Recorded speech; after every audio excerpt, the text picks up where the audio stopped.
নমস্কার বন্ধুরা, আজকে আমি আপনাদের দু রকমের মইতো করে দেখাবো, ওয়াটারমেলন মইতো আর লেমন মইতো। এত গরম পড়েছে, এই গরমে কিচ্ছু খেতে ভালো লাগে না, খালি জুস, শরবত, জল এগুলো খেলেই শান্তি লাগে। তা আজকে আমি আপনাদের দু রকমের মইতো করে দেখাবো। এখানে আমি তরমুজটা প্রথমে ভালোভাবে কেটে নিচ্ছি ছোট ছোট করে।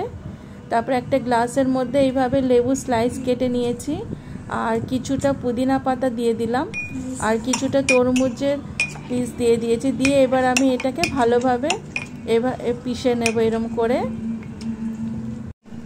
এভাবে রসটা বার করে নেব তরমুজের, আর লেবুটা আর পুদিনাটাও ছেঁচে নেব এইভাবে। এবার হয়ে গেছে। এর মধ্যে আমি এবার স্প্রাইট দিয়ে দিলাম, আপনারা চাইলে সোডাও দিতে পারবেন। তা আমি এর মধ্যে স্প্রাইট দিয়ে দিলাম। এখানে আমার হয়ে গেল ওয়াটারমেলন মইতো। তো এবার আমি লেমন মইতোটা বানিয়ে নেব।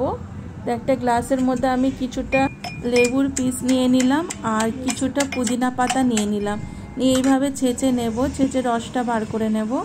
তারপরে ওর মধ্যে আমি স্প্রাইট ঢেলে দিলাম, আপনারা চাইলে সোডাও দিতে পারবেন এটার মধ্যে।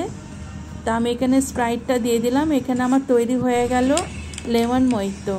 তো বন্ধুরা, অতি সহজে বাড়িতে বানিয়ে ফেলুন দোকানের মতন মইতো।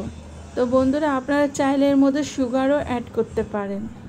আমার এই মইতো রেসিপিটা আপনাদের ভালো লাগলে একটা লাইক করে দেবেন, আর আমার চ্যানেলটা সাবস্ক্রাইব করে দিয়ে আমার পাশে থাকবেন। Thank you.